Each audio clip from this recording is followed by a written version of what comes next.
دجال کا سن لیں تھوڑا سا تذکرہ. تو دجال آئے گا، 70,000 یہودیوں کی فوج اس کے ساتھ ہوگی، بیش قیمت لبیز کے کپڑے کا لباس ہوگا، اور وہ دجال شام اور عراق کے درمیان اصفہان کے قریب ایک مقام ہے، وہاں سے نکلے گا. اصفہان کے قریب ایک مقام، وہاں سے نکلے گا وہ دجال. اور وہاں ایک بستی ہوگی، اس بستی کا نام یہودیہ ہے، اس بستی میں سے دجال نکلے گا. اصفہان کے قریب یہودیہ بستی سے نکلے گا. یہ بھی جوان ہوگا. سیدنا امام مہدی علیہ السلام بھی جوان ہوں گے، ان کی عمر 30 سے 40 برس ہوگی، اور بیعت کے وقت اور ظہور کے وقت 40 برس عمر مبارک ہوگی. یہ بھی جوان ہوگا. عبد العزا نامی ایک شخص تھا حضور علیہ السلام کے زمانے میں، فرمایا اس کی ہم شکل ہوگا. اس کا رنگ گندمی ہوگا دجال کا، بال اس کے پیچدار ہوں گے، آنکھیں عیبدار ہوں گی، ایک آنکھ سے بائیں آنکھ سے کانا ہوگا، دائیں آنکھ میں موٹی پھلی ہوگی، انگور کی طرح وہ باہر نکلی ہوئی ہوگی. اچھی طرح سمجھ لیں تاکہ نظر آ جائے تو پہچان سکیں.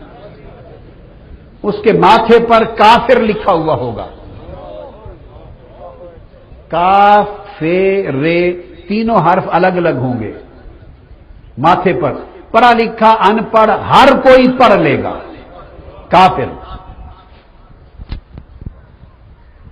اور جس سواری پر سوار ہوگا اس کے لیے لفظ تو ہیمار استعمال کیا. اب ترجمہ کرنے والوں نے ہیمار کا روٹین کا ترجمہ گدھا لکھ دیا، گدھے پر سوار ہوگا. لیکن میرے نزدیک وہ لفظ ہیمار سمبولک ورڈ ہے، وہ دور گدھوں کا نہیں ہوگا، اور گدھے پر سوار ہو کر وہ پوری دنیا کا راؤنڈ دفعتاً نہیں کر سکے گا. اتنے تیز رفتار گدھے ایجاد نہیں ہوئے ہوں گے. اور گدھوں کا عروج تو آج کے دور میں ہے، پتہ نہیں آگے گدھے بھی اتنے رہیں یا نہ رہیں. جو گدھے آج ہیں یہ پہلے کبھی نہ تھے. فرمایا کہ وہ جو سواری ہے اس کے دونوں کان، ان کے درمیان 40 ہاتھ بالشت کا فاصلہ ہوگا. یہ ایک بالشت 9 انچ کی بنتی ہے تقریباً. 40 ہاتھ کا مطلب آپ سمجھ لیں اپروکسیمیٹلی 30 فٹ. کان سے مراد مجھے پر لگتے ہیں، اور اشارہ جہاز کی طرف ہے. گدھا اس لیے کہا سمبولک ورلڈ کہ گدھے کے کان کھڑے ہوتے ہیں، ہاتھی یا کئی جانوروں کے کان نیچے گرے ہوئے ہوتے ہیں، گدھے کے کان ایسے کھڑے ہوتے ہیں. اس سے لگتا ہے کہ سمبولیکلی اشارہ دیا کہ اس کے کان یعنی بازو گدھے کے کانوں کی طرح کھڑے ہوں گے، اور دونوں بازوؤں کے درمیان 30 فٹ کا فاصلہ ہوگا. پروبیبلی اشارہ اس وقت کے کسی قوم کوڈ بہت بڑے جہاز کی طرف، تیز رفتار جہاز کی طرف کیا جا رہا ہے کہ تیز رفتار جہاز اس کے پاس ہوگا. اور اس وقت آج کل تو بڑی ترقی ہو رہی ہے اور رفتاریں بڑھ رہی ہیں.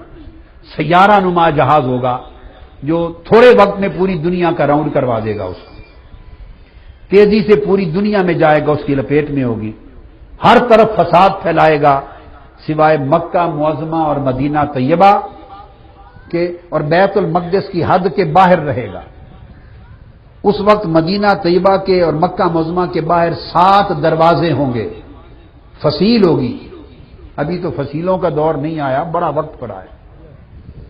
7 دروازے ہوں گے، ہر دروازے پر ایک فرشتہ مقرر ہوگا، اور دجال کا داخلہ مکہ اور مدینہ میں بطور خاص بین ہوگا. اور جو منافق بس رہے ہوں گے مدینہ میں،